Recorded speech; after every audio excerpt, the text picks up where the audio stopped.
Halo guys, selamat datang di channel YouTube saya. Perkenalkan, nama saya Teddy Setiarman, tetapi kalian boleh panggil saya Teddy banget.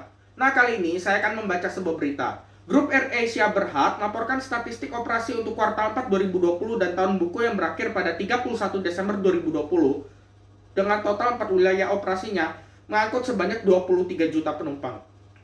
CEO AirAsia Group Tony Fernandes mengatakan maskapai sedang menjalani fase pemulihan dengan metrik operasional utama meningkat pada Desember 2020 dibandingkan dengan pada September 2020.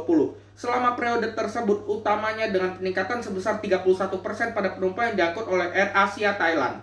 Selain itu, jumlah penumpang yang diangkut oleh AirAsia Filipina yang juga tumbuh 2 kali lipat, sedangkan AirAsia Indonesia meningkatkan jumlah penumpang yang diangkut hingga 11 kali.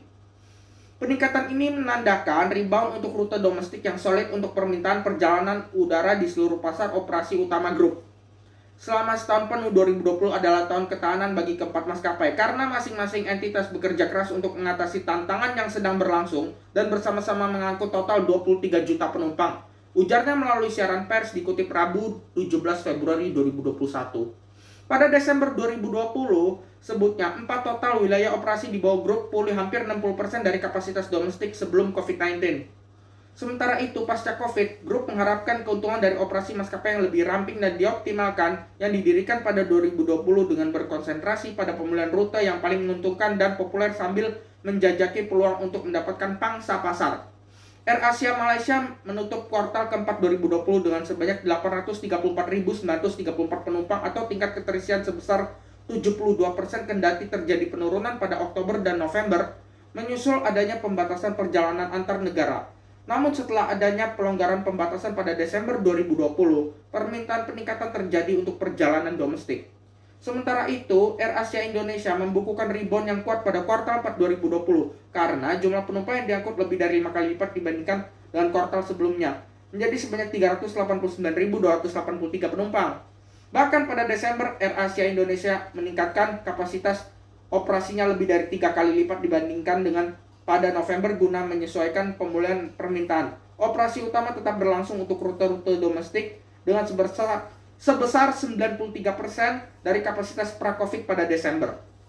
Melihat rebound yang kuat dalam permintaan, grup mengharapkan AirAsia Indonesia pulih sepenuhnya ke kapasitas domestik sebelum Covid pada kuartal pertama 2021.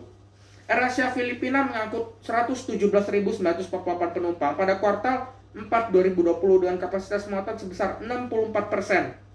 Secara month to month, jumlah penumpang AirAsia Filipina meningkat 2 kali lipat, sementara kapasitas operasi domestik meningkat menjadi 13% pada Desember 2020 dibandingkan dengan pada September 2020. Kinerja AirAsia Thailand juga meraih momentumnya pada kuartal 4 2020, didorong oleh permintaan perjalanan domestik yang kuat selama musim liburan dan insentif perjalanan dari pemerintah. Operasi AirAsia Thailand pada kuartal 4 2020 melebihi ekspektasi karena melebihi kapasitas domestik sebelum Covid sebesar 7%.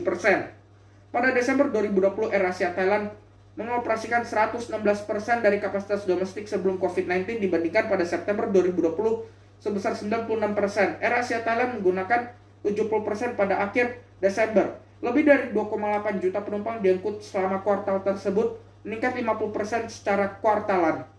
Sekian informasi dari saya, jangan lupa untuk like, comment, share, dan subscribe channel YouTube saya. Terima kasih.